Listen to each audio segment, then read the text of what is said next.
안녕하세요. 이효석 작가의 중편소설 성화 낭독해 드릴게요. 작가와 작품에 대한 자세한 소개는 본 동영상 설명란을 참고하시기 바랍니다. 그럼 지금부터 작품 만나보시죠. 스스로 비웃으면서도 어린아이의 장난과도 같은 그 기괴한 습관을 나는 버리지 못하였다. 꿈을 빚어내기에 그것은 확실히 놀라운 발명이었던 까닭이다. 두 개의 렌즈를 통해서 들어오는 갈매기빛 거리는 앙상한 생활의 바다가 아니요 아름다운 꿈의 세상이었다. 그 세상을 바라보고 있는 동안만은 귀찮은 현실도 나의 등 뒤에 멀다. 생각하기에 따라서는 굳이 도망해야 할 현실도 아니겠지만 나는 모르는 결에 그 방법을 즐기게 되었다. 비밀은 간단하다.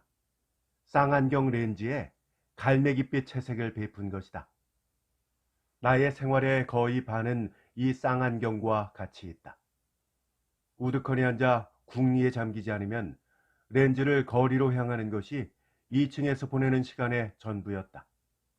그 쌍안경의 마술이 뜻밖의 놀라운 발견을 하게 된 것을 생각하면 그 기괴한 습관을 한결같이 비웃을 수만도 없다. 유래가 아닌가? 거리 위를 대중 없이 거닐던 렌즈의 방향을 문득 한 곳에 받고 나는 시선의 주의를 집중시켰다. 그러나 비치는 것은 안정된 정물이 아니요 움직이는 물화인 까닭에 인물의 걸음을 따라 핀트가 틀어지고 동그란 화폭이 이지러진다. 나사를 풀었다 감았다 하면서 초점을 맞추기가 유난스럽게 힘들다. 유래일까? 손가락이 가늘게 떨린다. 눈이 아프고 숨이 막히는 것은 전신이 극도로 긴장된 까닭일까? 한 사람의 인물의 정체를 판정하기에 사실 나는 우스꽝스러우리만치 있는 노력을 다하였다. 행길의 거리가 줄어들물 따라 흐렸던 렌즈가 차차 개해지더니 초점이 바로 박혀서 마침 인물의 모양이 또렷이 솟아올랐다. 듬직한 고기를 낚았을 때와 같은 감동에 마음이 뛰놀았다. 오똑한 얼굴, 검소한 차림, 찌그러진 구두가 한 걸음 한 걸음 눈 속으로 뛰어들어온다. 렌즈의 장난으로 전신이 갈매기빛이라고는 할지라도 그것은 꿈속의 인물이 아니요 어김없는 현실의 인물이다. 유래.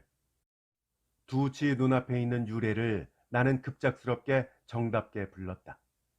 그러나 눈 아래 검은 점까지 보이는 지경이면서도 실상인즉 먼 거리에 반가운 목소리가 통할 리 없음을 속 간지럽게 여겨 나는 쌍안경을 그 자리에 던지고 2층을 뛰어 내려갔다. 천리 밖에서 온 반가운 손님을 맞이하는 그런 감격이었다. 가게는 며칠째 닫고 있는 중이라 아래층 홀이 광속같이 어둡게 비어있는 것도 요행이었다. 뒷문을 차고 골목을 나가 큰 행길 모퉁이에서 손쉽게 유래를 찾아낼 수 있었다. 옳게 맞췄군. 인사를 한다는 것이 뎁다 이런 딴소리를 하면서 앞을 막고 섰을 때 유래는 주춤하고 나를 바라보더니 비로소 표정의 긴장이 풀렸다. 언제 나오셨소? 보석으로 풀려낸다는 소식은 들었는데. 선생이 나와서 뵈는 첫분이에요. 그러나 노상에서 이렇게 배웁게 되기는 우연인데요. 유래를 어떻게 발견할 줄 아세요? 망원경으로 거리를 샅샅이 들쳤다면 웃으실까? 필요 이상의 이런 말까지를 전할 때는 나의 마음은 확실히 즐겁게 뜬 모양이었다. 가시는 방향은 또렷한 것이 없어요. 어쩐지 정신이 얼떨떨해서 지향이 잡히지 않는군요. 그러나 하긴 누구보다도 먼저 선생을 찾을 생각은 했지만 만나는 사람이 많으면 자연 수다스럽고 귀찮을 뿐이니까요. 무엇보다도 먼저 몸을 푹 좀 쉬어야 되겠어요. 마침이군요. 가게로 가시죠. 주저하지 않고 선뜻 발을 떼어놓는 것이 반가웠다. 유래와 나란히 서서 걸으면서 비로소 나는 그녀에게 물어야 될 가장 중요한 말을 잊은 것을 깨달았다. 건수 무사한가요? 별일 없는 모양이에요. 질문도 간단은 했지만 유래 자신도 짧게 대답할 뿐이지 같이 들어갔던 남편의 소식을 장황히 전하지는 않았다. 통달치 못한 까닭일까? 필요치 않다고 생각한 까닭일까? 몸이 튼튼한 편이니 고생만 안 되면 다행이죠. 쓸데없는 소리를 하면서 유래를 볼 수밖에는 없었다. 피곤이라는 것보다는 주림의 빛이 유래의 전신을 폭 쐈다. 먹을 것, 입을 것, 얼굴은 기름에 줄였고 발에는 구두가 필요하다. 윤택이 없고 굽이 달아빠진 헌 구두가 나의 신경을 유심히도 어지럽혔다. 가게에 도착했을 때 나는 그녀를 2층으로 인도하고 피로의 포도주 대신에 아침에 온 우유를 제일 큰 잔에 가득 따라서 권하였다. 그녀에게는 축배보다도 먼저 이것, 영양이 필요하다고 느낀 까닭이다. 바에 올만한 계급은 산이나 바다에 피서를 떠났는지 가게가 한산하기 짝이 없으므로 여름 한구패를 문을 닫기로 하였다. 그것을 기회로 보라는 듯이 라냐는 함손을 데리고 해수욕을 내뺀 지 여러 날이 되었다.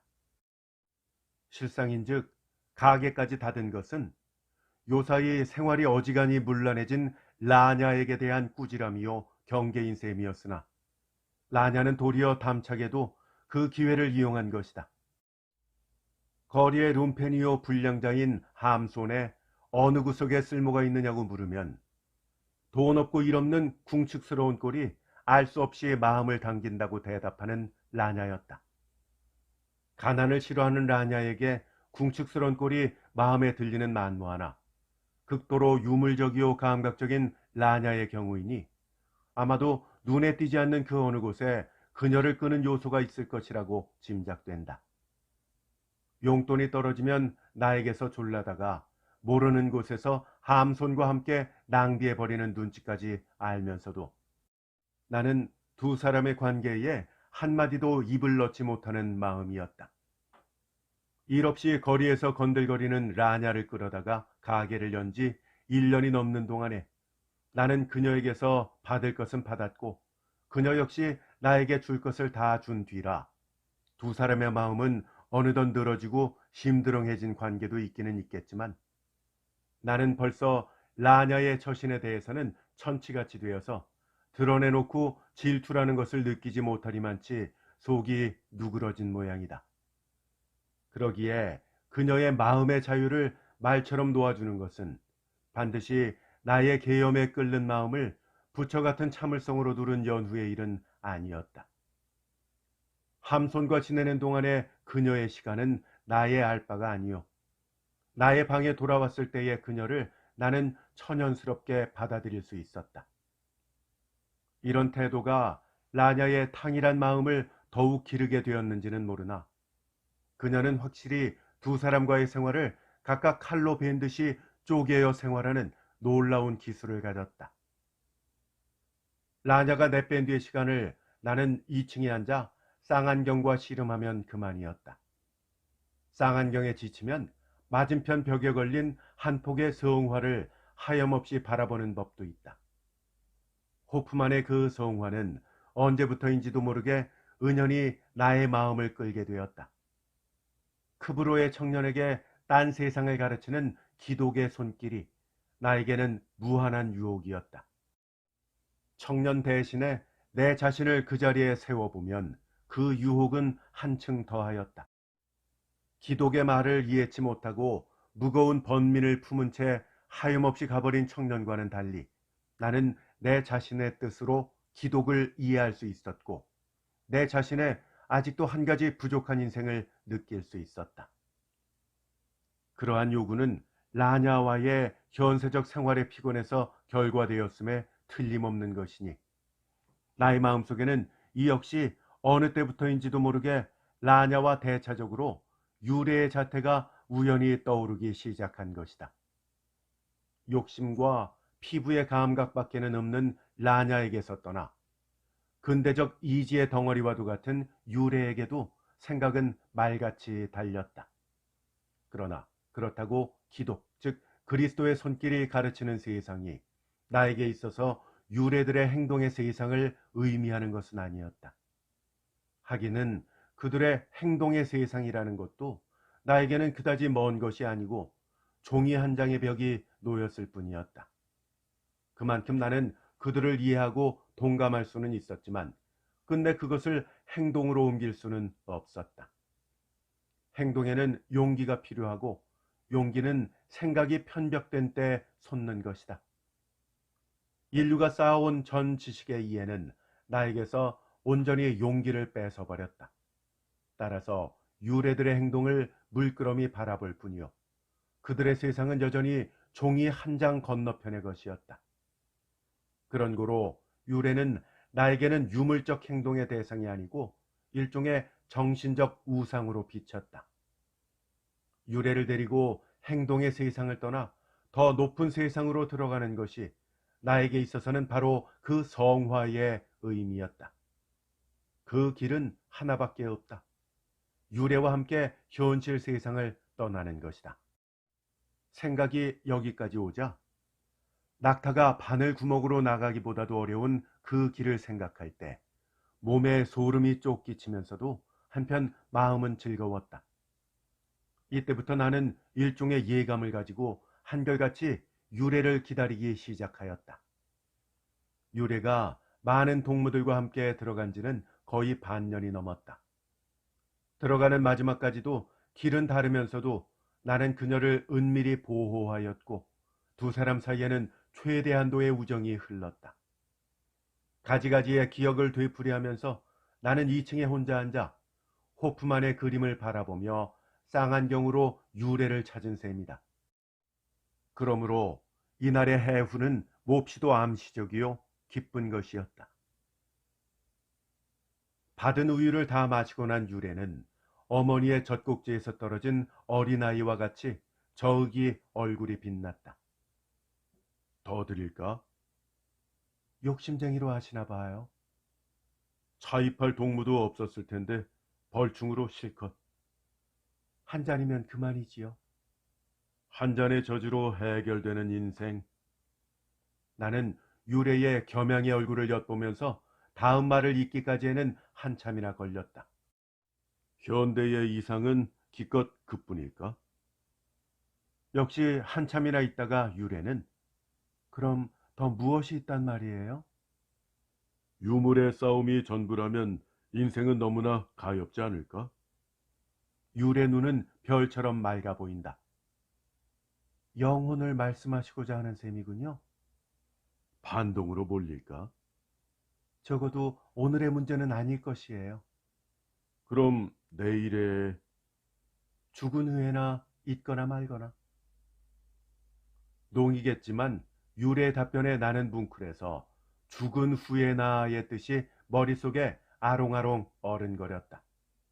그것은 또한 유래에게 대한 나의 생각의 종점인 까닭이다. 나는 극히 자연스럽게 벽 위의 그림으로 시선을 옮겼다.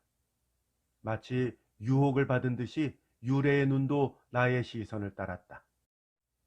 기독이 가르치는 세상을 알게 됐다면 나를 비웃으려우? 그 세상으로 들어가시고 싶단 말이에요? 동무만 있다면. 나는 여기서도 나의 속뜻을 얼마간 노골적으로 표시한 셈이었다. 뭐가 좋아서 그 좁은 문으로 들어가겠어요? 즐겨서가 아니라 참고 들어가야지요. 참을 필요가 있을까요? 유래의 뜻과 나의 뜻의 핀트가 꼭 들어맞지 않음이 슬펐다. 차라리 그녀가 딴소리를 꺼내는 것이 나에게는 그 자리에 도움이 되었다. 지금 저에게는 기독의 그림보다도 이것이 더 기날 법해요. 하고 책상 위에 그림책을 집어든 것이다. 불란서에서 오는 모두의 잡지였다. 파리 남녀의 가지가지의 양자가 사채한 채색에 쌓여 페이지마다 꽃 피었다. 유래는 누그러진 표정으로 장을 넘겨갔다. 옳은 말이요. 유래에게는 지금 무엇보다도 생활이 필요하오. 반년 동안 잃었던 생활을 한꺼번에 가장 풍부하게 뺏어야 될 것이요. 생활의 테두리가 만월같이 꽉 찼을 때 내 말한 뜻이 알려지리다. 단숨에 내짓거리고 나는 유래가 들치는 책장을 넘겨다보며 어느 맵시 어느 감이 마음에 드는지 말해보시오. 우선 옷을 장만합시다. 다음엔 구두를 갈고. 재촉하는 듯한 어조에 유래는 어안이 벙벙한 모양이었다. 뼈부터 궁골로 생겼는지 평생 가난이 비위에 맞아요. 생활이 찼다간 짜장 딴 생각이 들게요. 진정으로 들을 필요 없는 나는 그 말을 무시하고 뒤미쳐 두말 말고 생활을 설계합시다 하고 마치 건축을 설계하려는 고명한 기사처럼 책상 위에 종이와 연필을 집어들었다. 갖은 진미를 먹어야 할 것, 음악을 풍성히 들어야 할 것, 좋은 그림을 보아야 할 것, 영화를 적당히 감상해야 할 것, 몸을 충분히 휴양해야 할 것. 짓거리는 한편 번호를 따라 조목조목 내려졌고는 얼마간 자신 있는 눈초리로 유래를 바라보았다. 자, 보시오. 다 건강한 것이지 하나나 불건전한 조목이 있어. 뜻은 감사하지만 과분한 사치는 동무들에게 죄예요. 쓸데없는 겸손이지. 많은 동무 중에서 한 사람이라도 회복되고 충실해지면 반가운 일이 아니겠소. 죄니 양심이니 하는 것이야말로 도리어 일종의 장식물이 아니오. 오는 대로 받아들이는 것이 더 인간적인 거요. 인간을 떠나서 뭐가 있소? 나는 되때 내 인류의 역설로 장황하게 그녀를 꾸짖는 것이었다. 그녀가 잠자코 있는 것을 보고 마지막으로 못을 박는 듯이 내 자신의 결론으로 그녀를 휘고야 말았다. 의견을 버리고 내 설계대로만 조치시오. 불과 얼마 안 가서 온전한 몸을 만들어 드릴게. 들어간 뒤로 숙소가 어지러워진 까닭에 우선 알맞은 새 집을 골라 옮기도록 한 후에 시절에 맞도록 외양을 정돈시키니 유래는 신부처럼 초조한 인상을 주었다. 새 구두의 감상을 그녀는 처음으로 요트를 탄 것 같다고 표현하였다. 외모가 그리고 형식이 정리되니 마음도 저기 조화되어 유래는 차차 나의 계획에 순응되어 가는 모양이었다. 순응이라기보다는 거의 짐승 같은 탐욕을 가지고 줄였던 생활을 안팡지게 먹으려는 듯 또한 탐탁한 열정이 보였다고 함이 옳을는지 모른다. 거리에서 가장 생활적인 곳이 어딜까요? 그녀의 이러한 질문도 극히 자연스럽게 들렸다. 가장 생활적이라. 닫다가의 물음에도 나는 무뚝 막히지 않을 수가 없었다. 노래 듣고 춤추고 거리낌 없이 마음껏 천치같이 즐거워할 수 있는 그런 곳 말이에요. 그럴듯한 청이요. 그러나 카페로 인도할 수도 없는 터이므로 문득 호텔이 있음을 생각한 것은 나로서는 지당한 처지였다. 오후가 늦어 우리는 거리에 하나뿐인 호텔을 찾았다. 검은 드레스를 입은 유래는 호텔 문을 들어서자 소년같이 흥분하여 다변이었다.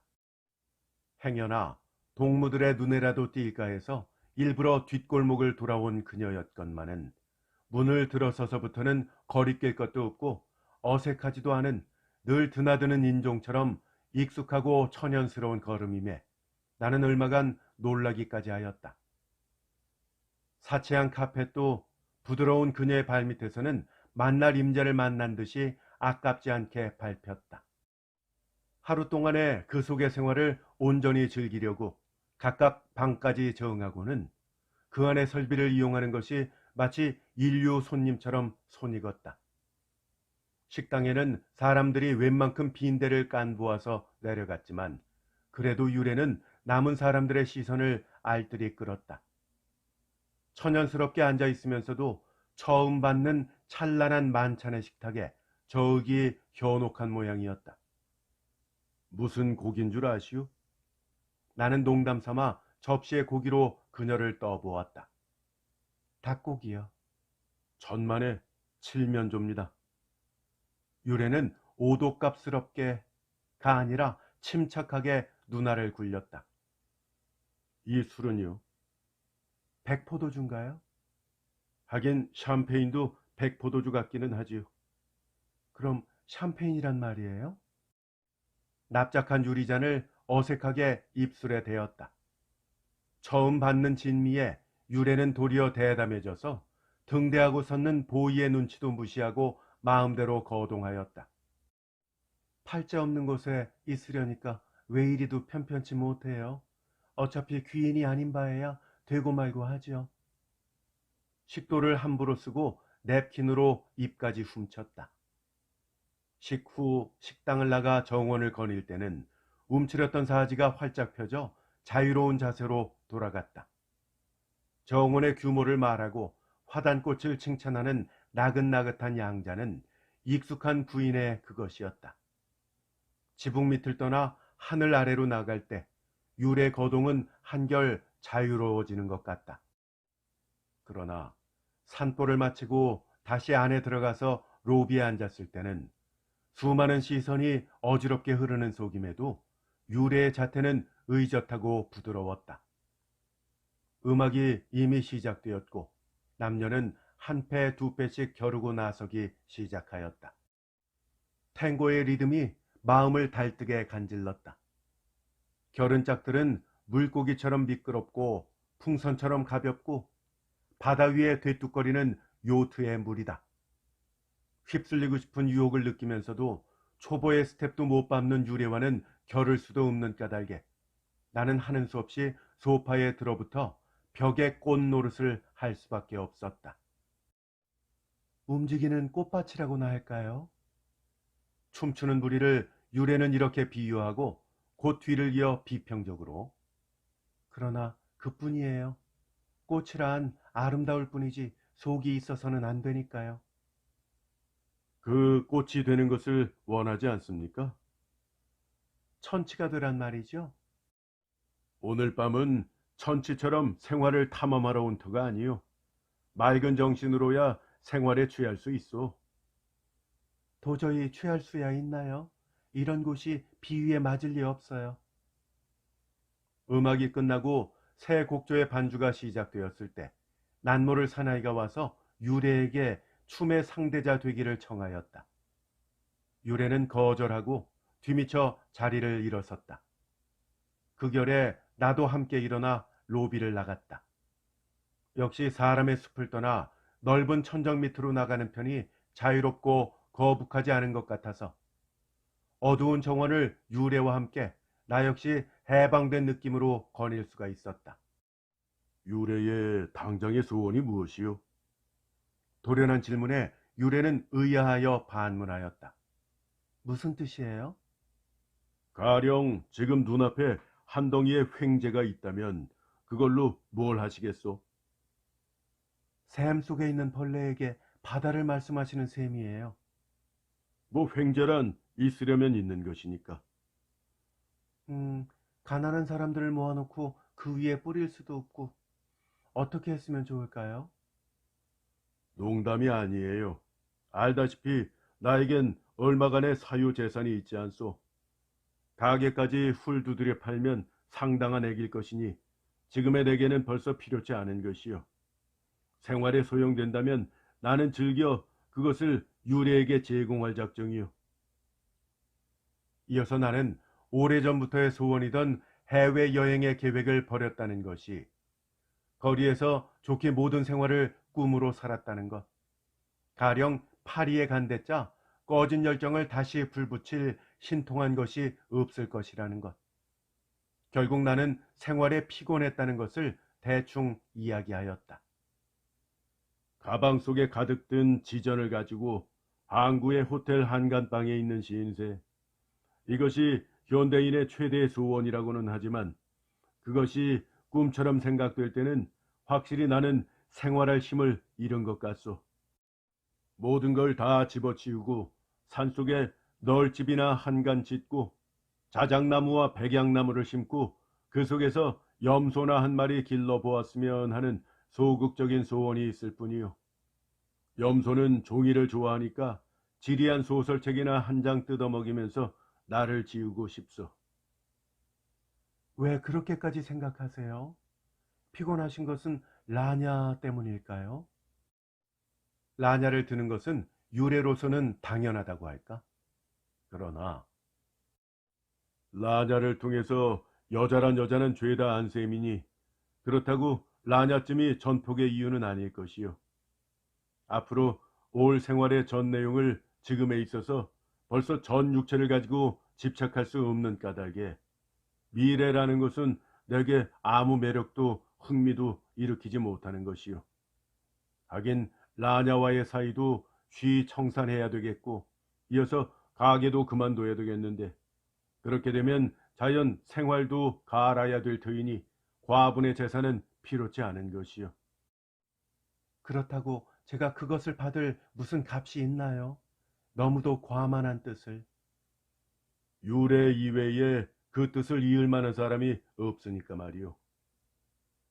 그러는 동안에 정원을 여러 차례나 왔다 갔다 하면서도 결국 아무 결정도 해결도 없이 그대로 각각 방으로 돌아갔다. 야단스럽게 생활하러 왔으면서도 너무도 고요한 그림이었다. 나는 일부러 불을 끄고 창에 의지해서 하염없이 밤거리를 내려다보았다. 멀리 불란서 교회의 뾰족한 지붕이 어둠 속에 나타나고 그 위에 검은 십자가가 그럴듯이 짐작되었다. 보고 있는 동안에 차차 윤곽이 선명해지자 문득 호프만의 그림이 머릿속에 떠올랐다. 다시 십자가가 눈에 보이더니 그것이 볼 동안에 커지며 삽시간에 눈앞까지 육박해온다. 무서운 착각에 나는 날쌔게 외면해버렸다. 앞에 놓인 길은 피할 수 없는 십자가의 길 같다. 지난날 라냐와 같은 방에서 함께 유숙할 때와는 얼마나 한 차이인가. 그땐 다만 생각 없는 열정만이 있었다. 그러던 것이 지금에는 나는 여기서 별안간 유래를 생각하고 밤인사를 보내러 이웃방까지 갔다. 그러나 유래의 자태는 어느덧 사라졌던 것이다. 이튿날 그녀의 숙소에서 유래를 발견하였다. 아무 일도 없었던 듯한 천연스러운 태도와 웃음으로 나를 맞이하였다. 그런 법이 어딨어? 용서하세요. 그렇게 할 수밖에 없었어요. 주무시는 것도 같아서 깨울 수도 없고 그냥 혼자 도망했지요. 무엇 때문에 그렇게까지 조급히 군단 말이오? 어쩐지 죄가 되는 것 같았어요. 나는 문득 입을 다물었다. 그녀의 죄의 뜻이 짐작되었기 때문이다. 건수의 의식이 응당 그녀를 지배하고 있을 것을 나는 깜짝 잊고 있었음을 깨달았다. 뭘 그리 심각하게 생각하고 계세요? 침묵을 거북히 여겨 유래는 웃음소리를 냈다. 호텔은 제게 당치 않은 곳이에요. 로비는 사람을 주눅들게만 하고 금빛 벽은 이유 없이 사람을 압박하는 거요. 거리에서는 얼마든지 생활도 즐겨 할 수 있지만 호텔이란 이 세상에서 갈 마지막 곳 같아요. 그럼 당초에 제의는 왜 했소? 그 대신 호텔 외의 생활이라면 어디든지 설계대로 줬겠어요. 분부라면 어디든지 가지요. 자, 거리로 나가실까요? 확실히 미안해하는 태도이지만 유래는 몸을 가볍게 쓰면서도 마음도 역시 가벼운 눈치였다. 핸드백을 들고 사뿐히 일어섰다.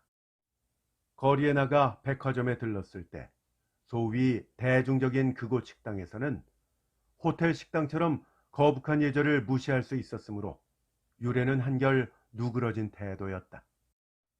접시에 고기를 가리키며 이것은 칠면조 아닌 틀림없는 닭고기겠죠? 하고 농을 거는 그녀였다. 더 한층 떨어져 오리고기인지도 모르죠. 고기에도 사람만큼이나 계급이 있군요. 유래는 식도를 함부로 쓰고 냅킨으로 입까지 훔쳤다. 그러나 그것은 호텔에서 한 것처럼 꾸며낸 대담한 태도가 아니고 극히 자연스럽게 주위에 어울리는 것이었다. 학생이 전람회를 구경하는 것처럼 공들여서 우리는 백화점의 층층을 세밀히 보아 내려갔다. 그동안의 시민의 생활 경향을 자세히 살펴보자는 유래의 청으로였다.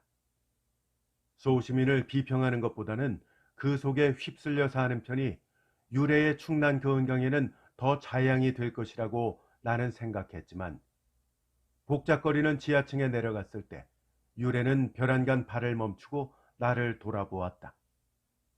무슨 향기예요? 나는 그 자리에 서서 그녀가 발견한 향기를 감식하려 하였다. 거리에서 맡는 향기는 아니에요. 향수 냄새일까? 아니면 화장 냄새일까? 그런 사람의 냄새가 아니에요.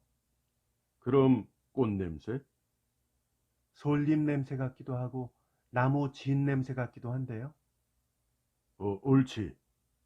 말을 듣고 생각을 하니까 그제서야 겨우 짐작되었다.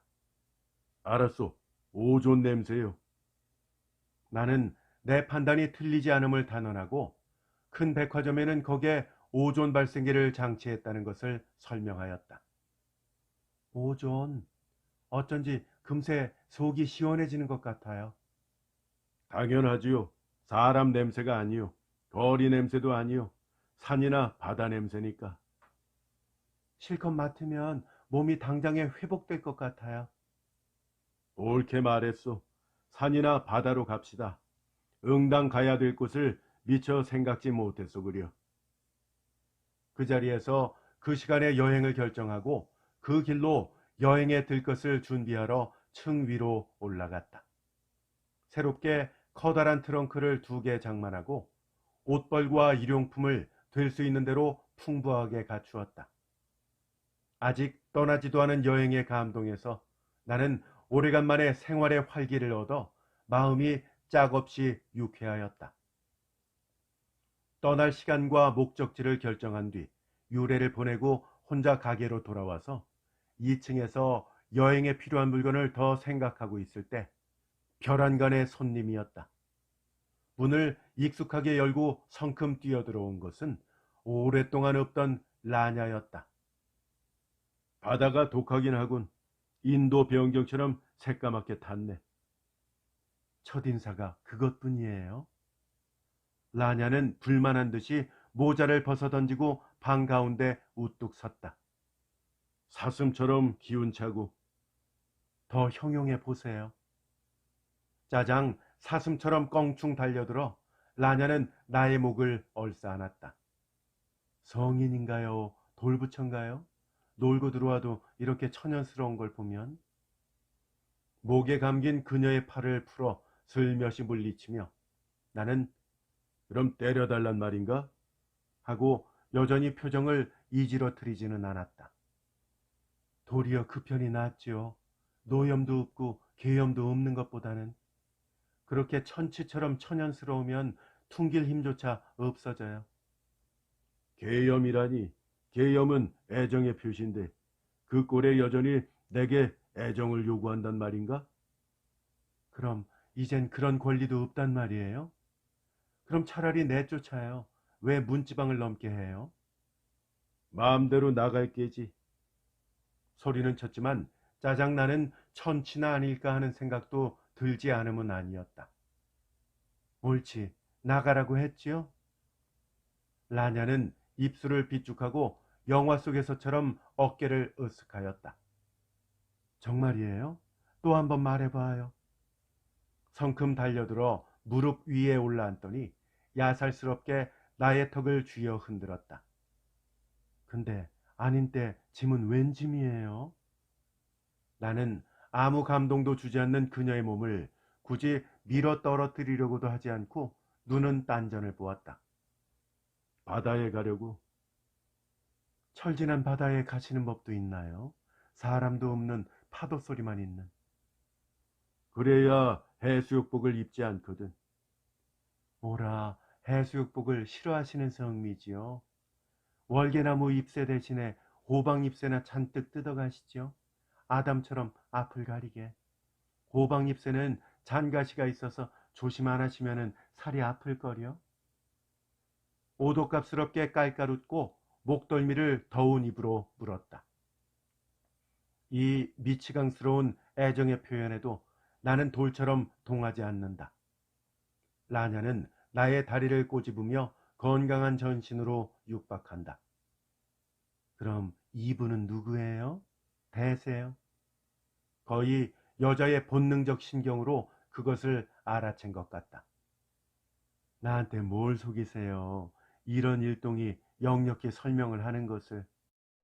나를 돌려놓고 결국 곱절의 재미를 보셨으니 하긴 큰 소리도 할 만하네요. 사람 없는 가을 해변에 한 쌍이 서면 옛날의 낙원처럼 즐겁겠지요.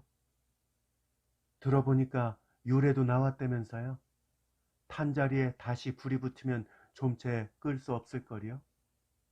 근데 왜 뜨끔하세요?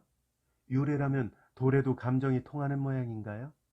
무슨 소리야? 대중 없이 함부로. 나는 금세 정색하고 라냐를 밀쳐버렸다. 유래와의 사이를 오해하지 마시오. 유래에게 대한 미안한 답변을 겸하여 나는 나의 입장을 설명하려는 듯이 목소리를 높였다. 돌부처도 노여워하시네. 서쪽에서 해가 뜬 것처럼 어울리지 않아요. 차라리 가만히 계시지 황급하게 구시니까 더 수상하잖아요. 조롱이 끝나기 전에 나의 손은 라냐의 볼을 갈기고 있었다. 라냐의 마지막 마디가 이상하게도 마음속에 젖어들며 나는 곧 나의 경솔한 거동을 뉘우쳤다. 그녀의 말 맞다나 도리어 그녀에게 수상한 느낌을 주었을 것을 생각하면 부끄럽기도 하였다. 돌부처의 낯짝에다 내 손으로 흙을 끼얹은 셈임을 생각하면 치가 떨렸다. 순간 상기되었던 라냐의 얼굴빛이 즉시 풀어지고 아무 대거리도 없이 온순하고 침착한 태도로 돌아간 것도 나에게는 도리어 심히 겸연쩍은 노릇이었다. 그녀의 목소리조차 부드럽다. 말이 과했다면 용서하세요. 유래에게 대한 제 인식만 고치면 그만 아니에요. 모든 것을 옛 동지에 대한 존경으로 돌려보내면 그뿐 아닙니까? 어서 여행이나 즐겁게 하세요. 바다 생활이나 재밌게 하고 돌아오세요. 라냐가 이렇게 풀어지면 풀어질수록 나는 더욱 겸연쩍고 나의 흥분의 이유가 어디 있었던지를 이해하기가 어려웠다. 차라리 그녀의 화제가 빗나가 피차의 주의가 다른 방향으로 흐르는 것이 원이었다. 그러기 때문에 다음과 같은 그녀의 제의는 나를 괴롭히는 것이 아니오 도리어 누그럽혀주는 효과가 있었다. 유래 말이라면 놀라셔도 제 말이라면 놀라시지 않으시니 어디 얼마나 냉정하신가 볼까요? 또 무슨 장난을 하려고? 오래간만에 돌아와도 놀라지 않고 짜증을 내도 놀라지 않으며 목을 물어도 놀라지 않으셔. 어떻게 하면 놀라신단 말이에요? 어떻게든지 놀라게 해보구려. 라냐는 문득 새로 그와는 다른 문제를 꺼내는 듯이 어조를 갈아 침착하게 말줄을 풀었다. 사나이가 있어요. 항산도 없고 할 일도 없는 거리의 가난뱅이. 설마 금덩이가 우러날까 하고 바란 것은 아니었는데 풍신이 아까워서 발에 채이는 돌멩이를 줍는 셈치고 주워 올렸죠. 튼튼만 한 줄 알았더니 차차 알고 보니까 초라한 신세에 병까지 폭 씌웠어요. 어차피 거리에 죄겠지만 이상하게도 그런 신세니까 마음이 더욱 쏠림은 무슨 까닭인지요. 회복돼야 할 바다에서는 도리어 피를 개웠어요. 기쁨의 바다가 아니요 우울의 바다였어요. 병세는 날로 더한 것 같고 가난은 물처럼 새들고 기구한 인연을 어쩌면 좋아요. 이걸 옛날 이야기로 들어야 옳소 아니면 라냐의 현실로 들어야 옳소? 장황한 그녀의 이야기에 나는 얼마간 현혹한 느낌이 없지 않았다. 라냐의 어조는 확실히 애원하는 듯 또한 부드러운 것이었다. 처분대로 하세요. 이야기라면 차라리 소설책을 읽는 편이 낫지. 소설가 아닌 제가 재밌게 이야기할 수가 있나요?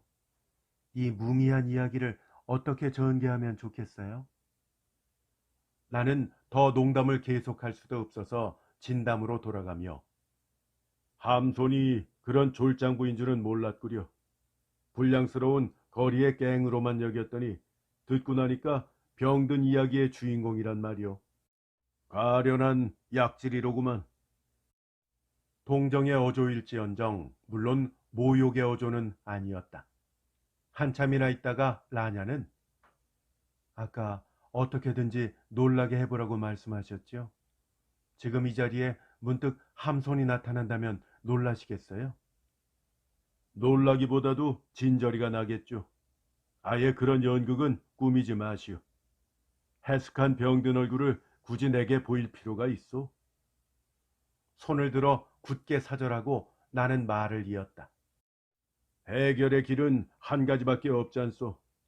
나한텐 그 얘기 속에 참여할 권리도 의무도 없지만 될 수만 있다면 좋게 처리하는 것이 구계자로서도 기꺼운 일임에는 틀림없으니까. 하면서 책상 서랍을 열고 여러 때는 예금 통장 중에서 하나를 들춰냈다. 내용을 살펴볼 필요조차 없으므로 그대로 라냐에게 내밀었다. 한 반년 동안의 요양비는 될 것이요. 될 수 있는 대로 한적한 곳에 가서 회복에 힘쓰도록 하는 것이 좋을 것이요. 그것이 바란 것이면서도 라냐는 한참 동안이나 넋을 잃은 것 같이 서 있을 뿐이었다. 어떻게 하면 감사의 뜻을 나타낼 수 있을까요? 천치처럼 우두커니 서서 손을 가늘게 떨면서 이윽고 눈썹 끝에 눈물이 맺히며 이것이 그녀가 나에게 한 감사의 표현이었다. 나는 문득 라냐에게서 운명의 여자를 본 듯하였다. 이어서 곧 내 자신이 더 한층 운명적임을 깨달았다. 라냐가 함손을 받들듯이 나는 그 라냐 자신과 아울러 유래까지를 섬기는 셈이 아니었던가.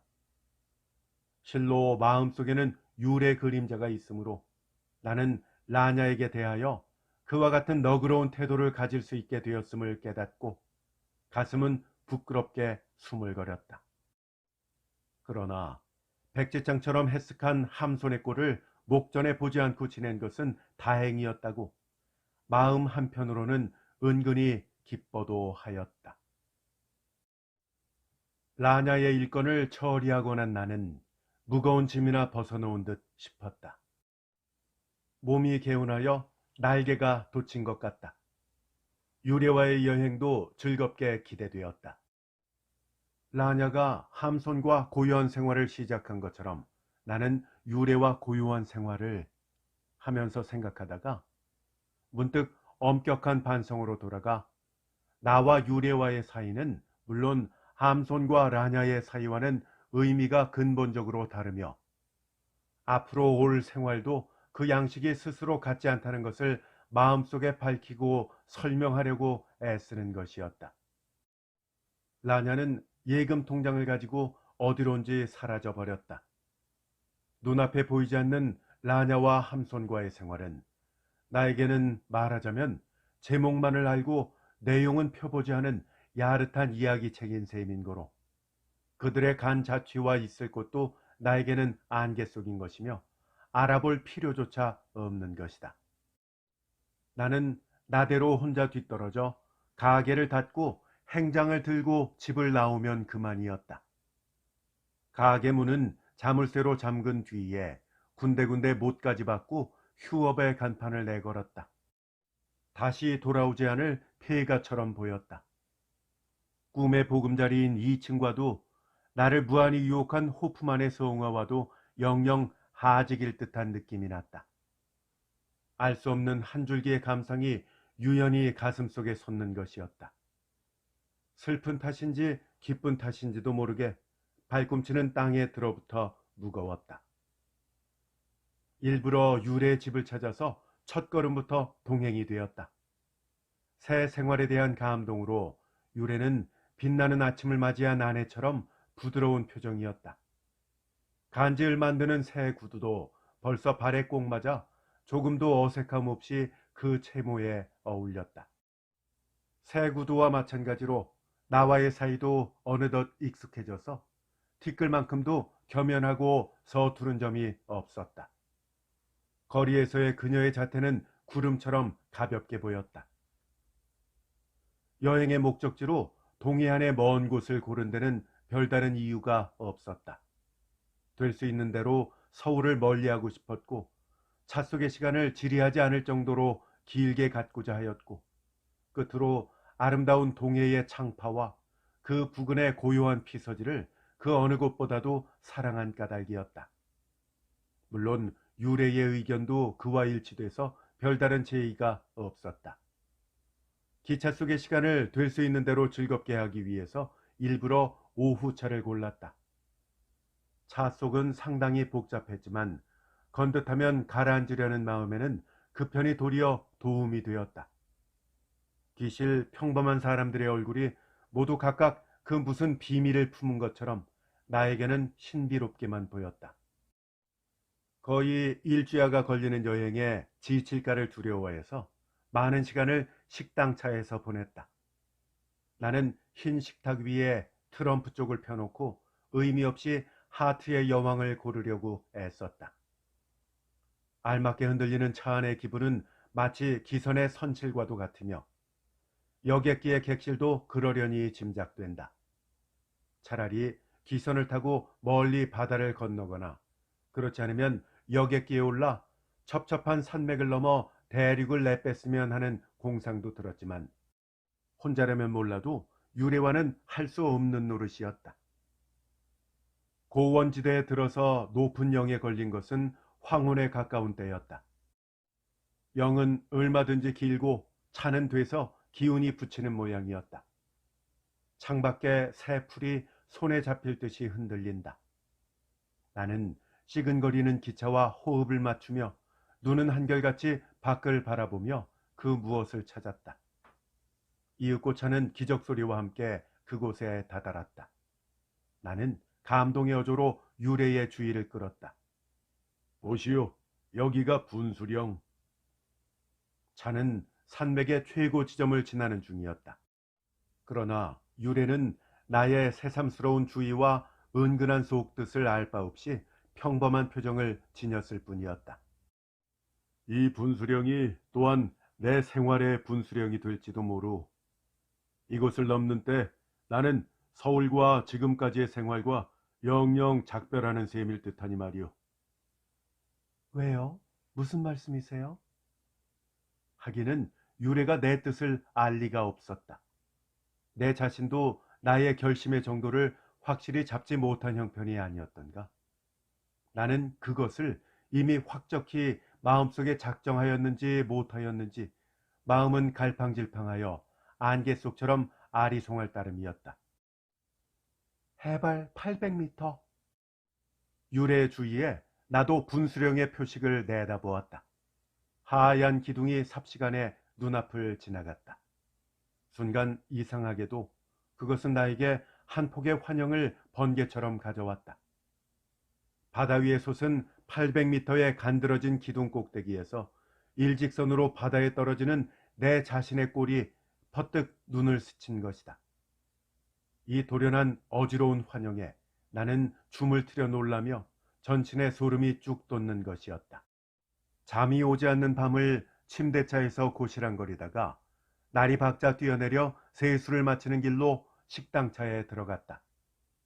거기서 나는 우연히 꼭두 새벽부터 예측치도 못한 광경에 부딪혔다.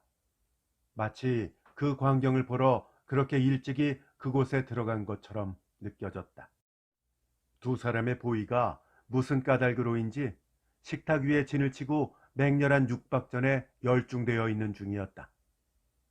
식탁 위에 깔린 보이는 부치는 기운에 꼼짝달싹 못하고 적수의 공격에 몸을 기다시피 하고 높은 고함을 치는 법도 없이 약한 목소리로 어르고 있을 뿐이었다. 내가 들어가자 두 사람은 문득 싸움을 중지하고 깔렸던 편도 날쌔게 몸을 일으켜서 아무 일도 없었던 것처럼 어슬어슬 몸을 움직였다. 불같은 분을 품은 욕지거리 일터임에도 불구하고 두 사람의 건네는 말은 은근한 회화처럼 부드럽고 입은 저고리처럼 하얀 얼굴에는 이렇듯한 노기를 찾아볼 수가 없었다. 그 싸움 가운데서 이상한 것은 그것을 방관하고 섰던 다른 한 사람의 보이였다. 그는 한편에 가담하는 법도 만류하는 법도 없이 냉정하게 그러나 부드러운 낯으로 동료의 싸움을 바라만 보고 있었다. 모든 것이 부드럽게 보이면서도 기실 눅진한 공기가 흘렀다. 이상스러운 한 폭의 그림이었다. 그 평화스럽고도 격렬한 싸움은 나에게는 우연히도 진한 암시였다. 여행의 목적지에 도착한 바로 그날 새벽에 목격하게 된 그 괴이한 인연을 나는 결코 유쾌히 여기지 않았다. 목적지에 도착하자 우리는 바다도 멀지 않고 산도 가까운 온천거리에 행장을 내렸다. 개울로 향한 여관 2층에 각각 방을 잡고 산속의 생활이 시작되면서 나의 마음속에는 식당에서 목격한 것처럼 진득한 싸움이 일어나게 되었다. 저는 지금 꿈속 사람인 셈이에요. 유래는 짐을 정리하고 나서 말하였다. 꿈속이 아니고는 이런 행동을 할 리가 없어요. 정신없이 짐을 싸가지고 기차를 타고 이런 곳에 내려서 이런 방에까지 들게 된 것이 모두 꿈이에요. 무슨 까닭에 뭘 하러 왔는지를 도무지 분간할 수가 없군요. 이 꿈이 깰 때 저는 얼마나 부끄러워하고 뉘우치게 됐는지 몰라요. 유래가 이런 반성에 잠길 때 나는 또한 내 자신의 생각과 괴로움 속에 잠겼다. 두 가지의 마음이 두 사람의 보이처럼 평화스럽게 은근히 싸우는 것이었다. 울적한 심사를 뿌리칠 겸 나는 유래를 꼬여 즉시 산속으로 산보를 떠났다.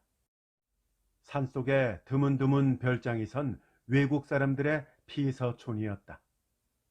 초행인 유래에게 나는 그 마을에 관한 여러 가지 지식을 이야기하면서 걸었다. 유래는 적지 않은 흥미를 가지고 캐물으므로 나에게는 그것이 큰 도움이 되었다. 여름이 지난 까닭에 피서객들은 거반 하얼빈이나 상해로 가버린 뒤이므로 마음이 쓸쓸하였지만 그 한적한 맛이 첫가을의 정취로는 도리어 맞는 것이었다. 나는 언덕을 올라가 행여나 주인이 있을까 생각하면서 비행기식 저택을 기웃거렸다. 별장의 주인 콜리에프 씨와 면목이 있는 까닭이었다. 아직 도회로 돌아가지 않은 콜 씨는 다행히 뜰 안을 거닐고 있었다. 나는 그 중년의 노인과 반갑게 인사하고 유래와 함께 뜰 안에 들어감을 얻었다. 어디선지 뒤미처 젊은 부인이 나타나 친절하게 맞이하며 앞장을 서서 응접실로 베란다로 후원으로 안내하면서 새삼스럽게 집의 규모를 자랑하는 것이었다. 꽃없는 온실 앞에 이르렀을 때 부인은 문득 유래를 가리키며 레이디냐고 물었다. 너무도 당돌하고 급스러운 질문인 까닭에 나는 우리 두 사람의 사이를 장황하게 설명할 수도 없어서 그렇다고도 그렇지 않다고도 하지 않고 웃어만 보였다. 부인 자신이 어떻게 짐작하였는지는 모르나 유래는 나의 그 태도를 별로 불쾌히 여기는 빛도 없이 나와 함께 픽 웃을 뿐이었다. 그러는 동안에 콜 씨는 두 송이의 달리아를 꺾어다가 나와 유래의 옷자락에 꽂아주었다. 꽃밭에서 해바라기 씨를 정신없이 까먹는 콜 씨의 막내딸인 어린 소녀조차 우리를 유심히 바라보는 것이었다. 주인에 비해서 부인이 너무나 젊어요. 비행기관을 나와 다시 언덕을 내려오면서 유래가 이렇게 의아해할 때 나는 기다렸던 듯이 마치 설명하려던 터요 하고 부부의 비밀을 귀띔해 주었다. 하얼빈에서 얻은 두 번째 부인이라나요? 오라, 그러니까 벽지에다가 별장을 꾸며놓고 여름 한철을 와서 숨어있는 셈이죠? 산속은 시절에 대하여 한결 예민한 듯하다. 가을을 잡아들었을 뿐이나 나뭇잎들은 물들기 시작하였고 마을길은 쓸쓸하게 하얗게 뻗쳐 있다. 길 위에도 나무 사이에도 별장 베란다에도 피서객 남녀의 그림자는 벌써 흔하게 눈에 띄지 아니한다. 그들은 한여름 동안 기르고 익힌 꿈을 싸가지고 푸른 능금이 익으려 할 때 손을 마주잡고 하얼빈으로 상해로 달아난 것이다. 붉은, 푸른, 흰 지붕의 빈 별장들은 알을 까가지고 달아난 뒤에 새 둥울이요. 머른 넝쿨과 달의 넝쿨 아래 정자는 끝난 이야기의 쓸쓸한 배경이다. 조그만 극장 닫힌 문간에는 가을 청결검사 종이표지가 싸늘하게 붙었고 홀 안에는 울리지 않는 피아노가 거먹게 들여다보인다. 벽에 그림이 칙칙하고 무대 장치한 질그릇의 독들이 앙상하다. 운동장 구석에 먼지 앉은 벤치에도 때 묻은 그네줄에도 지천으로 버려진 초콜릿 종이에도 사라진 꿈의 찌꺼기가 고요하게 때 묻었을 뿐이다. 한 입 두 입 떨어지는 낙엽은 이야기의 부스러기와도 같다. 남이 꿈을 깐 뒷자리를 하염없이 거닐기란 웬일인지 이야기를 잃은 초라한 거지 같은 느낌이 문득 든 까닭에 쇠를 잠근 별장 앞을 지나기도 먼지 앉은 벤치에 걸터 앉기도 멋쩍어서 우리는 양코스키 씨의 터 안으로 발을 옮겨 놓았다. 꿀을 치는 벌떼, 풀 먹는 소들, 뛰노는 사슴들, 쓸쓸한 마을 속에서 그곳만은 생활이 무르녹아 있는 듯하다. 그러나 기운찬 사슴떼를 바라보고 있는 동안에 벼랑간 라냐의 자태가 머릿속에 떠올랐다. 필요치 않은 환영을 버리려고 애쓰며 나는 즉시 그곳을 떠나 골짜기 아래 식당으로 유래를 이끌었다. 산에서 짠 우유와 꿀과 머루잼과 사치하지는 못할 망정 산골 식당의 점심으로는 신선한 풍미였다. 개울물 소리에 벽에 꽂힌 새풀과 단풍잎새가 떨린다. 횡댕그레한 긴 식탁 맞은편 구석에 앉아 이쪽을 연해 바라보는 한 쌍의 남녀. 그들이 아마도 피서지의 마지막 한 쌍일 듯 싶다. 쉴 새 없이 소근거리는 품이 이날 밤으로 떠나자는 마지막 의논이 아닐까? 단발의 동그란 얼굴에 붉은 입술을 재게 놀리는 여자. 라냐와 흡사한 종류의 인상을 주는 여자다. 나는 여기서도 또 필요 없는 라냐의 그림자에 마음을 어지럽힐 까닭이 없으므로 웬만큼 앉았다가 자리를 일어섰다. 바위 역설을 지나 험한 개울 위에 어마어마하게 높게 걸린 널다리에 당도했을 때 나는 문득 아찔하였다. 누긋누긋 휘는 다리 아래 수십 길 되는 곳에 새파란 물이 거품을 품기며 바위 사이로 용트림하며 흐르고 있음을 보려니 벼랑간 기차로 분수령을 넘을 때에 본 환영이 생생하게 눈을 스친 까닭이다. 바다 위에 솟은 800m의 간드러진 기둥 꼭대기에서 일직선으로 떨어지는 내 자신의 꼴이 바로 그 다리 위에서 떨어지는 꼴로 변하였던 것이다. 순간 나는 주춤하여 몸을 끌고 새삼스럽게 유래를 보았다. 다리가 휘는 바람에 유래도 겁을 먹고 나를 붙들었다.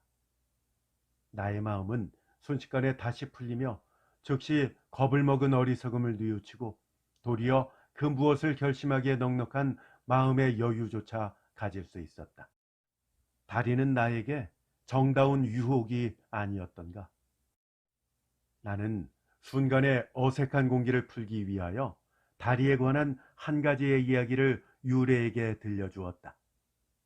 지난해 여름 다리 아래 소에서 목욕하던 피서객 중에 한 여자가 다리 위에서 물에 잠기려 하다가 잘못 떨어져서 목숨을 버려 지금에는 낯선 땅 무덤 속에 붉은 십자가와 함께 잠자고 있다는, 나에게는 무한한 흥미를 주는 그 이야기가 그러나 유래에게는 그만한 감동을 주지 못하는 듯하였다. 실족해서 떨어졌다면 그다지 로맨틱할 게 있나요? 어떻게 해서 떨어졌든지 간에 떨어진 그 사실이 내게는 유혹이요.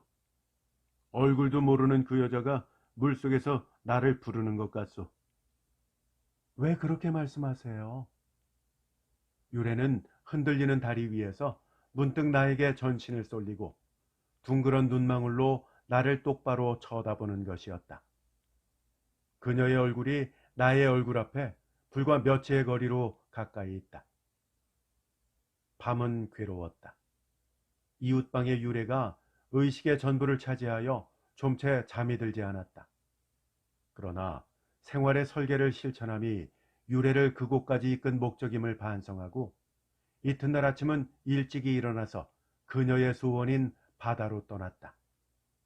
차로 1시간이 걸렸다. 누구나가 다 하는 것처럼 해수욕복을 입고 그 모래 위에 뒹굴기도 멋쩍어서 궁벽한 곳을 찾아 등대를 구경하기로 하였다. 그것은 확실히 신기한 생각이었다. 등대에는 통속소설의 세상과는 다른 아름다운 시가 있으려니 짐작된 까닭이다. 유래는 즐거운 기대에 차 속에서 유쾌하게 회화하였다. 먼지와 해어 냄새의 항구를 지나 고개를 넘은 높은 산기슭에 등대가 있다. 파란 산, 푸른 바다의 짙은 배경 속에 뜬 하얀 집들은 호수 위에 뿌려진 조개 껍질이다. 일면으로 깔린 조약돌, 우윳빛 페인트, 조촐한 화단, 모두가 종이 위에 채색된 수채화의 인상이지 흙덩이 위에선 현실의 풍경은 아니다. 바다로 깎아내린 산등에 솟은 등대는 꿈속의 탑. 속세를 떠난 그 아름다운 그림 속에는 사람의 거동조차 유창하고 넉넉하다. 우리의 청을 승낙하고 등대 안에 길을 인도하는 젊은 당직 간수의 걸음은 개걸음처럼 느렸다. 아직도 세상에는 그렇게 아름다운 곳이 남아 있었던가 하는 감격을 못 이기면서 한 조각의 풍경도 놓치지 않겠다는 면밀한 주의로 길 구석구석을 살피며 간수의 뒤를 따랐다. 1등 선실과도 같은 등대 탑 안은 어두컴컴하고 탑 꼭대기 등불까지에는 두 층으로 나뉜 긴 층대가 섰다. 20해리를 비추는 48,000 촉공의 위대한 백열등. 그것은 땅 위의 태양이다. 그 태양이 오르는 층대는 마치 천당으로 통하는 길과 같이 좁고 험해서 겨우 한 사람만을 통하게 되었다. 길은 외통이요, 오를 사람은 둘이다. 층대 어귀에 서서 나는 유래에게 길을 사양하였다. 유래는 서슴지 않고 앞장을 서서 층대에 발을 걸었다. 나는 무심히 뒤미쳐 그녀의 뒤를 따랐다. 올라보니 층대는 사다리처럼 곧고 좁아서 유래와 나는 거의 일직선 위에 서게 되었다.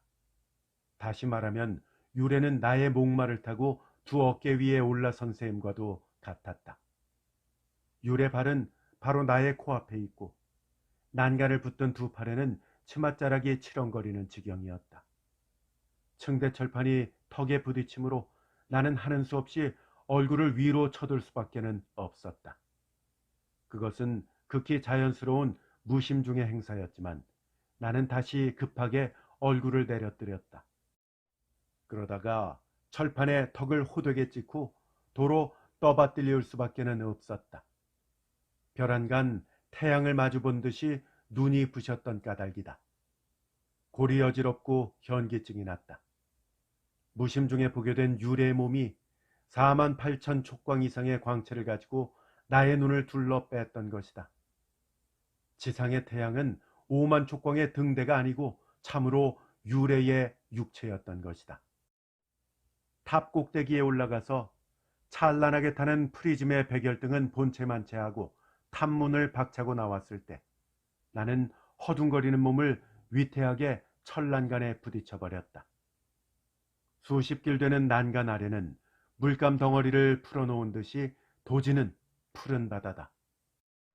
그러나 나의 몸이 떨리고 다리가 허전거리는 것은 그 바다가 무서워서가 아니요, 층대에서 받은 무서운 감동으로 인함이었다.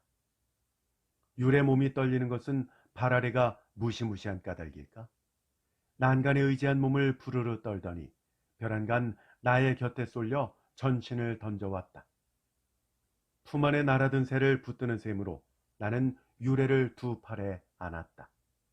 몸이 허공에 뜬 것처럼 떨린다. 유래 얼굴이, 눈이, 입이 나의 얼굴 밑에 가깝다. 번개처럼 더운 입이 유래의 이마를 스쳤다. 바다는 고요하고 하늘은 높다.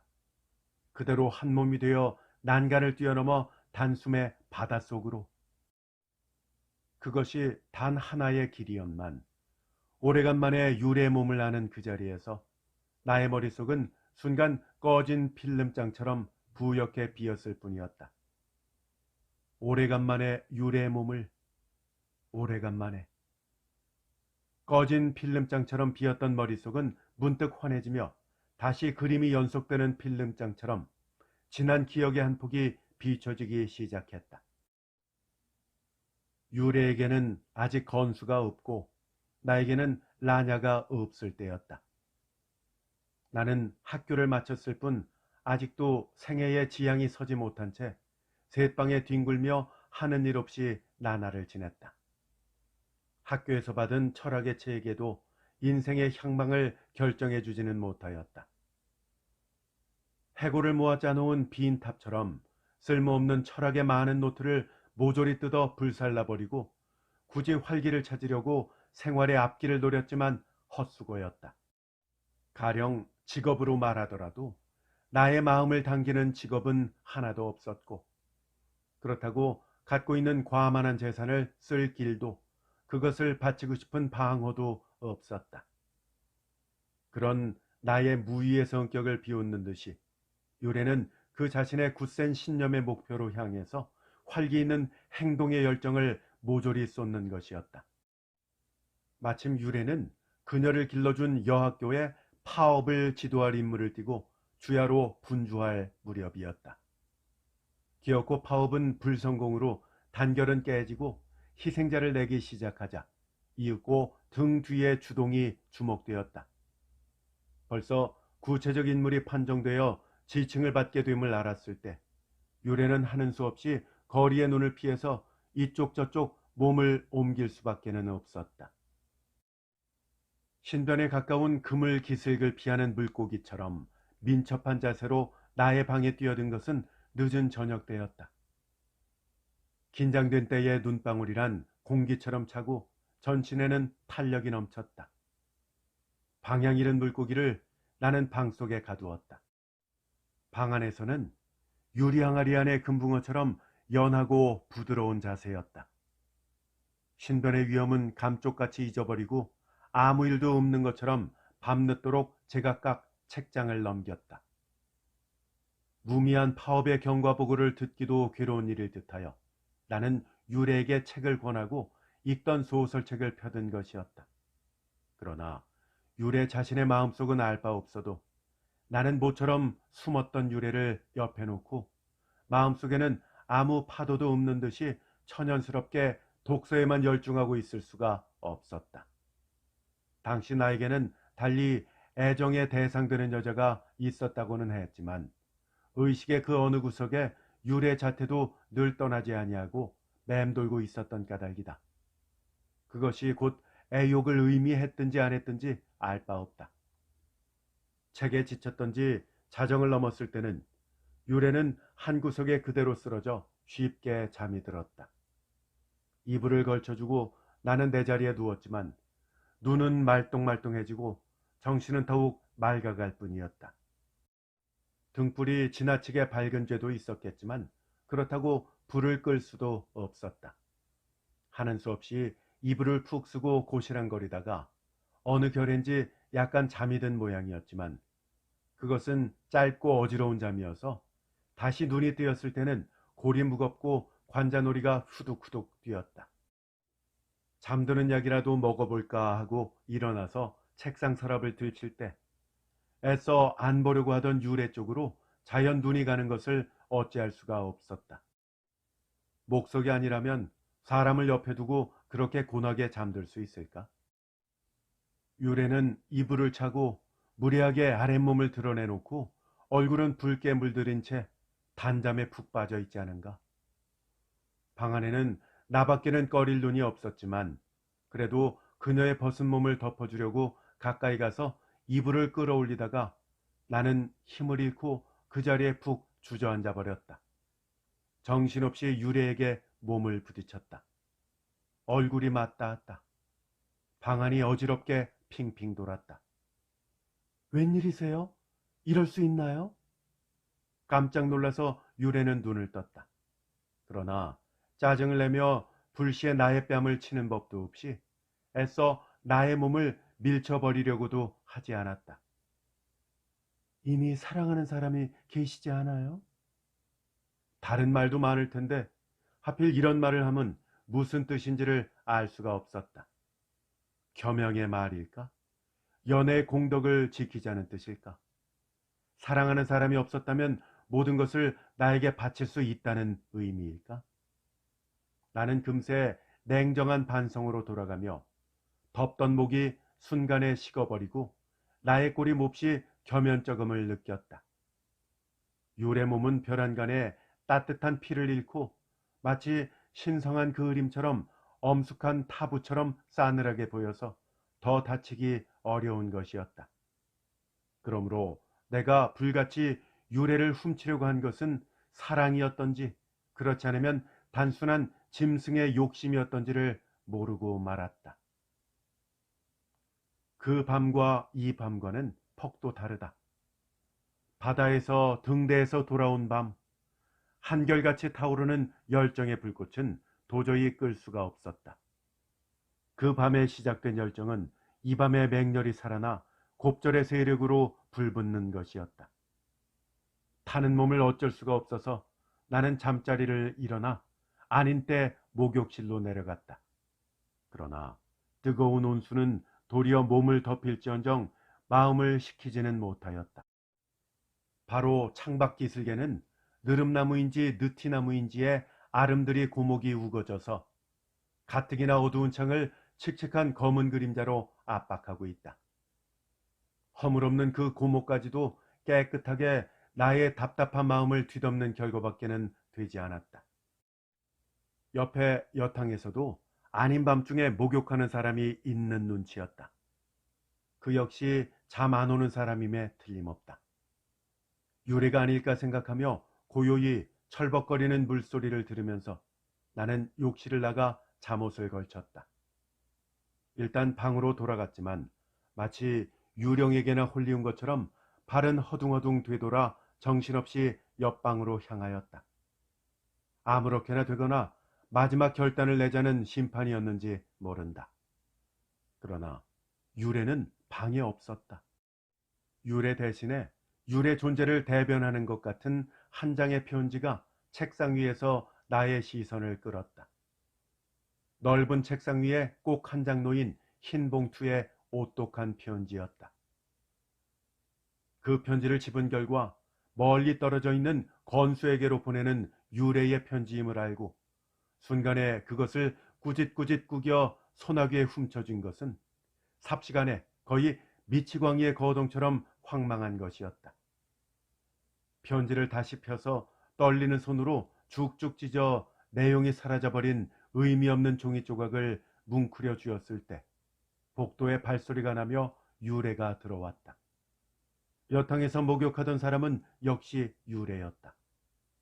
잠옷의 앞을 되고 말고 두 손으로 여며쥐고 수건을 어깨에 걸치고 들어오는 유래를 향하여 나는 다짜고짜 찢어 쥔 편지의 뭉치를 뿌렸다. 유래는 영문을 몰라서 그 자리에 주춤 섰다. 확실히 바른 정신을 잃은 창난된 꿈속의 거동이었다. 이어 나는 불처럼 유래에게 달려들어 부서져라 그녀의 몸을 안고 얼굴을 찾았다. 유래는 순간에 모든 것을 이해한 것이었다. 굳이 발버둥치며 나의 몸을 밀쳐버리지는 않았다. 침착하게 입술을 허락하였다. 나는 욕심쟁이처럼 언제까지든지 얼굴을 떼려고 하지 않았다. 입술은 솟는 피처럼 더웠다. 나는 이 밤처럼 건수에게 질투를 느낀 적이 없다.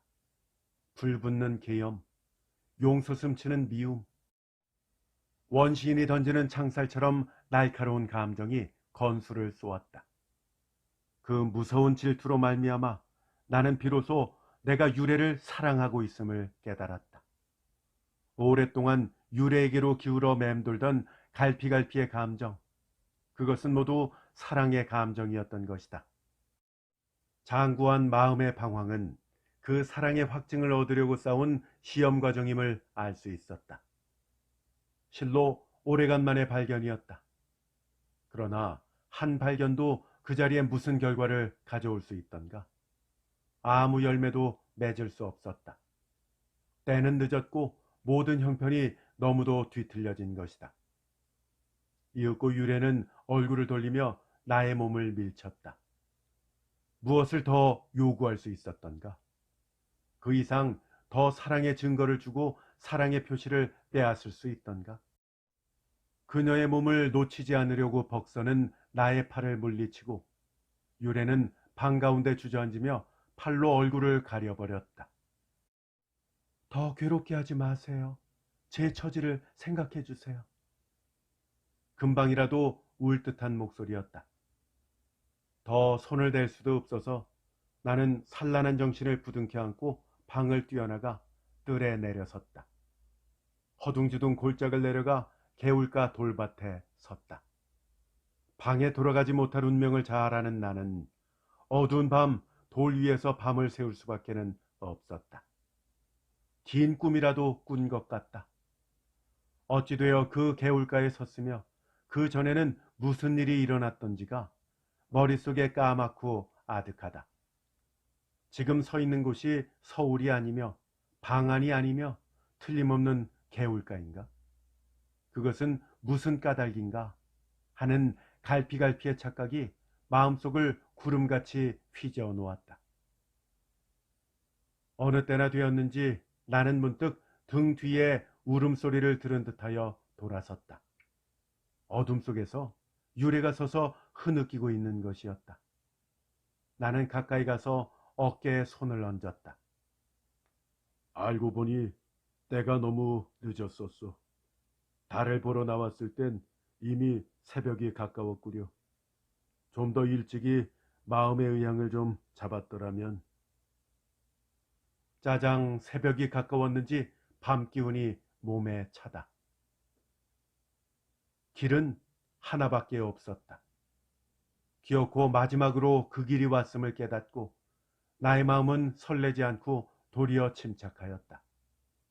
무위의 생애에 끝으로 하나 남은 희망은 유래였지만 그것을 알게 된 순간이 곧 또한 유래를 떠나야 할 순간임은 확실히 저주된 인생인 것이다. 저주받은 인생을 떠남이 나에게는 차라리 구원이다. 동시에 그것은 영원히 유래를 차지하는 수단도 된다. 그러나 그 길은 반드시 새삼스럽게 작정된 길도 아니다. 평소부터 늘 예감해오던 호프만의 그림을 보기 시작한 때부터 마음속에 우려시 짐작되고 유래와 함께 기차로 분수령을 넘을 때에 웬만치 작정된, 말하자면 마음속에 익숙한 길이었다. 그것이 이 밤에 마침내 유래에 대한 감정의 성질이 확정되자 동시에 결정적으로 작정되었을 뿐이다. 해발 800m의 기둥 꼭대기에서 일직선으로 바다에 떨어지던 어지럽던 환영이 절실한 현실의 요구로 변해서 눈앞에 나타났을 뿐이다. 유래 몸을 옆에 가까이 두고도 그것이 터부인 까닭에 다치지 못하고 있는 것은 기쁜 것이 아니라면 슬픈 것이어야 할 것을 마음은 눈도 깜짝 안 하고 무감동하게 침착함은 대체 무슨 까닭이었을까? 간밤의 기억도 다 잊어버린 듯이 나는 무심히 행장을 정리하였다. 실상은 그럴 필요도 없었겠으나 일이 난 후에 어지럽게 널려 있을 꼴이란 상상하기도 을씨년스러운 까닭에 그런 주밀한 마음씨를 아끼지 않았다. 트렁크 속에 넣을 것을 다 수습한 뒤에 서울에 있는 가게 처리와 예금 통장의 처리를 부탁하는 유래에게 보내는 편지를 써서 그 속에 넣고 주인에게는 은밀히 유래가 머물고 있을 동안까지의 숙박료를 넉넉하게 치러주고는 낮쯤 되었을 때 유래를 이끌고 여관을 나갔다. 가을 하늘이 유리 조각처럼 단단해 보인다. 바로 산기슭의 푸른 한 폭은 때리면 깨질 것처럼 맑다. 산허리의 단풍이 날이 새롭게 물이 들었고 그것이 고기 비늘 같은 조각구름과 아름답게 조화되었다. 이런 자연의 풍물을 한 폭 한 폭 감상할 만한 마음의 여유조차 있었던 모양이다. 유래와의 마지막 산보의 한 걸음 한 걸음을 아깝게 여기면서 피서촌으로 향하였다. 한 줄기의 곧은 하얀 마을길은 들어갈수록 낙엽이 어지럽다. 백양나무, 아카시아, 달의 넝쿨의 낙엽이 한층 민첩하고 빠른 것 같다. 머루송이가 군데군데 떨어진 길바닥에 병든 나뭇잎새가 한 잎 두 잎 펀득펀득 날아 떨어졌다. 문득 베를레르의 샹송 도토우니의 구절이 가슴속에 흘렀다. 들리지 않는 비올롱의 멜로디가 확실히 나의 걸음의 반주로 뼈를 아프게 긁는 것이다. 낙엽과 나와 낙엽. 두 번째 들어가 산 식당의 마지막 오찬. 그것은 최후의 만찬처럼 검소한 것이었다. 빵과 포도주. 포도주를 대신하는 꿀은 그다지 달지 않았지만 그렇다고 쓰지도 않았다. 식당을 나가 기어코 다다를 곳에 마지막 목적지에 서게 되었다. 깊은 소 위에 어마어마하게 걸린 높은 널다리 위에 다시 선 것이다. 다리가 출렁거리고 물이 나뭇잎 같은 것은 전과 일반이다. 다른 것은 나의 마음뿐이다. 좁은 문이 지금의 내게는 탄탄대로로 보이는구려. 나의 목적을 예료한 듯이 끝까지 나의 거동을 세밀히 관찰하던 유래는 그 한마디에 나의 마음을 간파한 눈치였지만 놀라는 표정을 했을 뿐 닫다가 말을 못 이었다. 나는 그녀가 못 미치는 동안에 꾀바르게 혼자 떨어져 어느덧 다리에 거의 복판까지 걸어가서 섰다. 내내 건투하시오. 현실의 유래에게는 내 손이 닿지 않으니 유래를 마음대로 가질 수 있는 세상으로 가려는 것이오. 외국 여자의 본을 받아 붉은 십자가를 세울 필요도 없소. 농으로 보이려고 될 수 있는 대로 웃으면서 난간의 쇠줄을 잡고 널판 기슭에 나섰다. 벌써 일순도 주저할 필요는 없었다. 참으세요. 기다리세요. 유래가 황급히 외치면서 뛰어올 때는 나는 벌써 발을 빗디디고 잡았던 쇠줄을 놓은 뒤였다.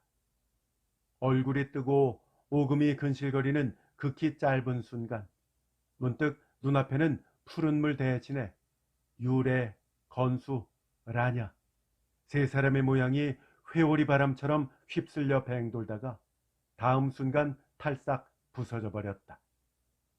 몸이 찢어지는 것 같고 어깨가 쑥 솟는 것 같고 의식은 거기서 끊어졌다.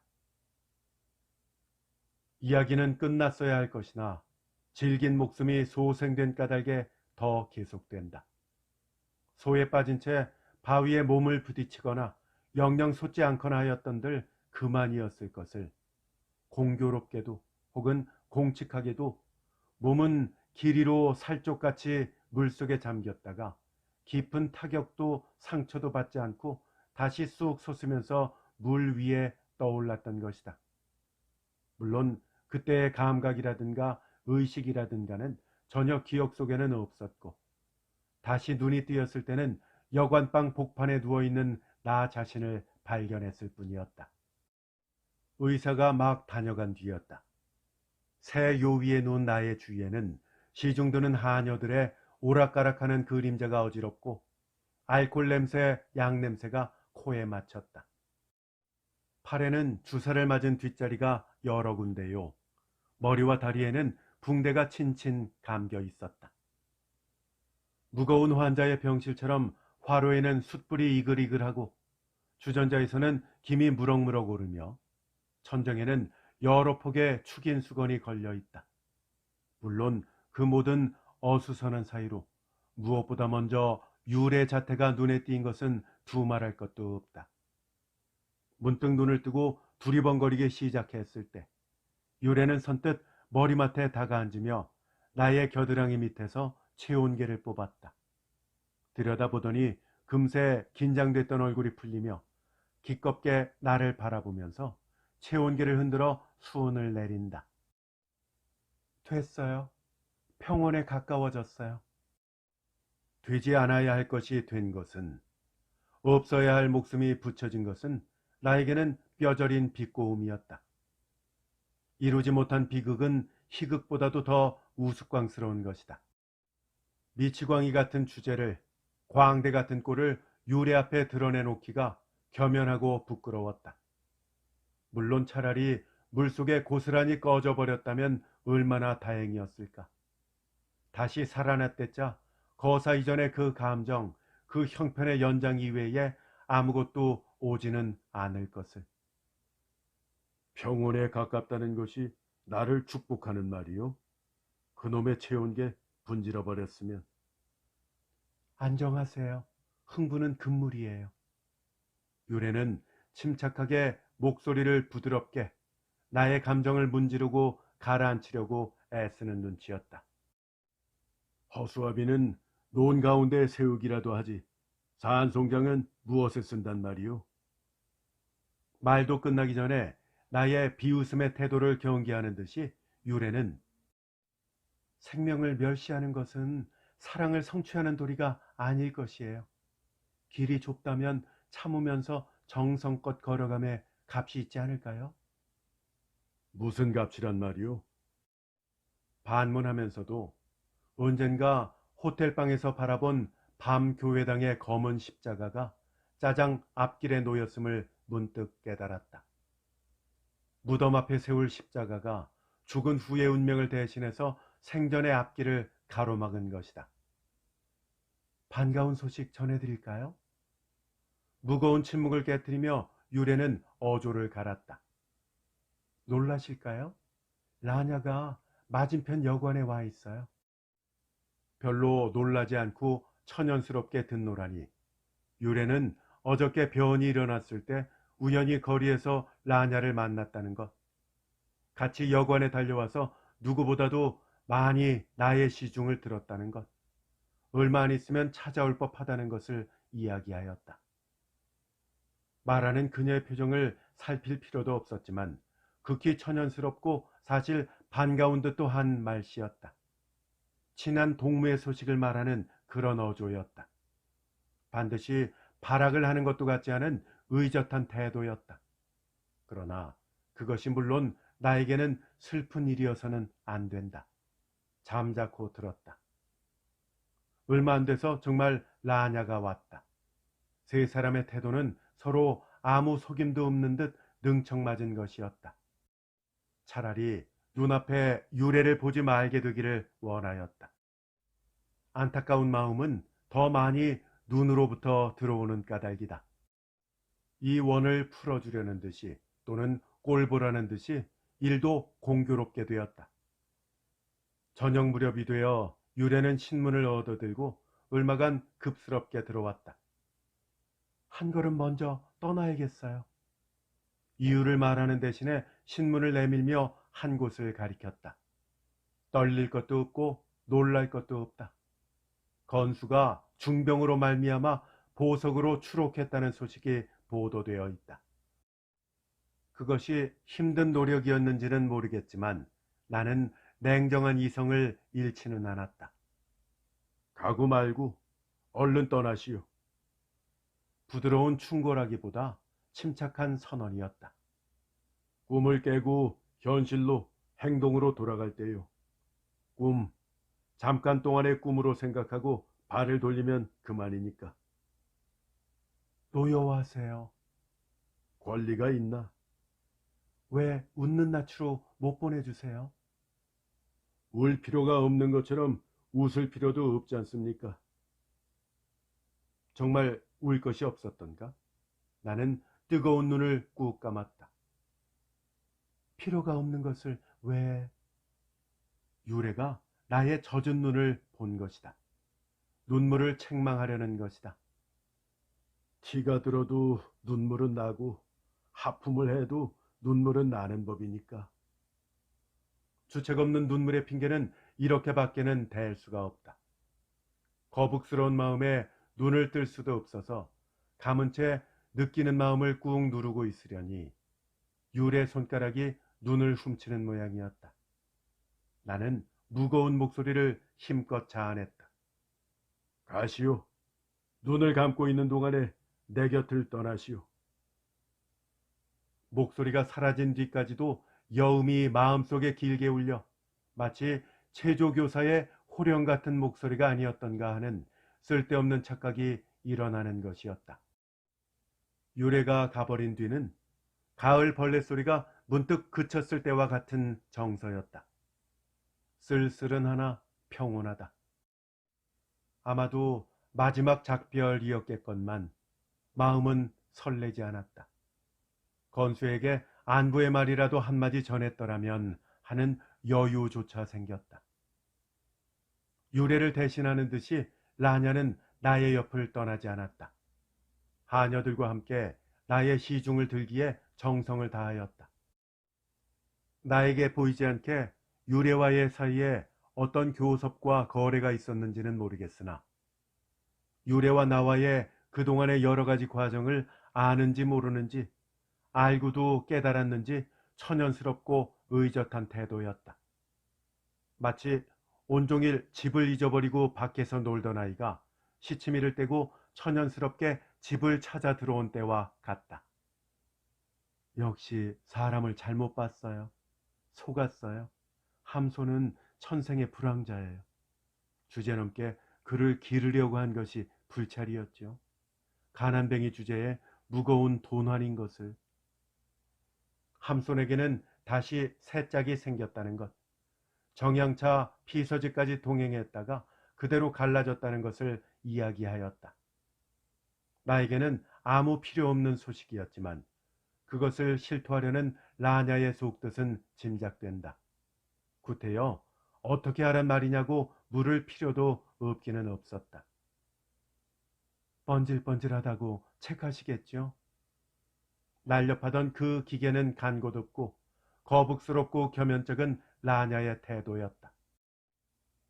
다시 나에게로 돌아오려는 것이었다. 물론 나에게는 그 뜻이 이제 와서는 아무 감격도 정서도 가져오지는 못하였다. 라냐는 벌써 나에게는 향기를 잃은 고깃덩이요, 김 빠진 한 잔의 술이었다. 등 뒤에 질질 끌릴 무거운 짐을 느낄 뿐이었다.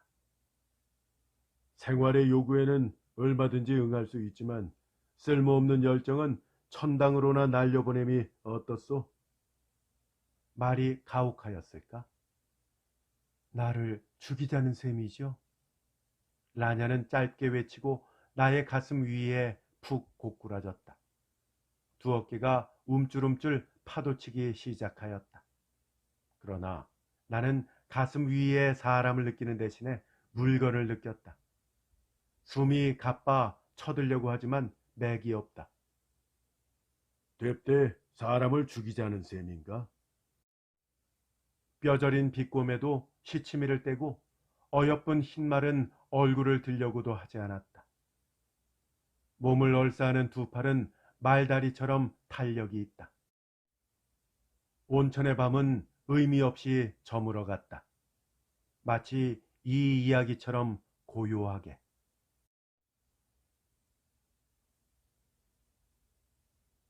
이효석 작가의 중편소설 성화였습니다. 재밌게 잘 감상하셨습니까? 이 소설과 관련해서 강경애 작가의 번뇌 추천드립니다. 비교하면서 감상해 보시기 바랍니다. 저희 채널에 여러 작가의 작품들이 많이 올라가 있습니다. 재생 목록에 보시면 각 작가별로 작품들을 분류해 놓았으니까 참고하시기 바랍니다. 혹시 검색이 불편하신 분들은 본 동영상 설명란에 들어오시면 링크가 걸려 있으니까요. 아직 못 들으신 작품들이 있다면 꼭 감상해 보시기를 추천드립니다. 끝까지 함께 해주셔서 대단히 감사합니다. 안녕히 계십시오.